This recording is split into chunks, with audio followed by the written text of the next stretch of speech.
ఇలా తీసుకుంటాం. పెట్టికోట్ ఈ పెట్టికోట్ని ఇలా తీసుకుంటాం. తర్వాత మనకు కావాల్సిన వెడల్పు 6 అంగుళాలు తీసుకుంటాం. ఈ పొడవు 5 అంగుళాలు తీసుకుంటాం. పొడవు 5, 6 గీత గీసేస్తాం. గీత గీసాక ఇది ఆఫ్ చేస్తాం. 3 ఇది దీన్ని వెనక మెడ 1.5 తీసుకొని క్రాస్గా స్కేల్తో గీసినట్టు గీసేస్తాం. వెనక మెడ ముందు మెడ 2 ఉండవు, ఒకటే మెడ ఉంటుంది.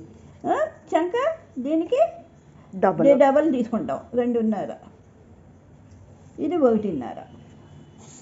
మనకు కావాల్సింది 5 అంగుళాలు. ఈ నడుము దగ్గర కొద్దిగా క్రాస్గా తీస్తాం. తీసుకొని మనకు కావాల్సిన పొడవు ఎంత తీసుకున్నాం, ఈ పొడవు ఎంత తీసుకున్నాం, 10 తీసుకున్నాం.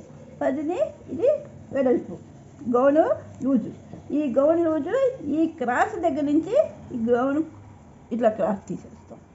తీసేసి ఈ నడుము దగ్గర కొద్దిగా ఫిల్ట్ వేస్తాం.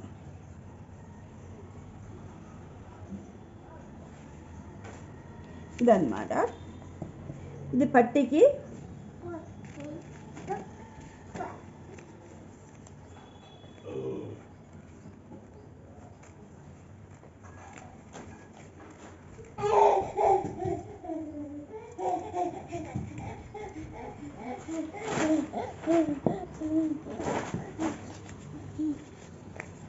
ఇలా వేస్తాం. ఇలా వస్తుంది. వచ్చిన తర్వాత ఈ ముక్క తీసుకొని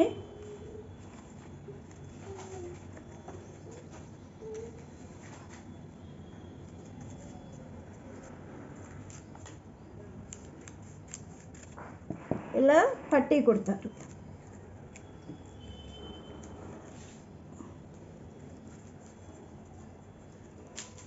ఇలా పట్టీ వచ్చేస్తుంది భుజం మీద. ఈ భుజం మీద పట్టీ వచ్చేసేపటికే పిల్లకి ఫ్రీగా వేయటానికి, గౌను వేయటానికి ఈజీగా ఉంటుంది.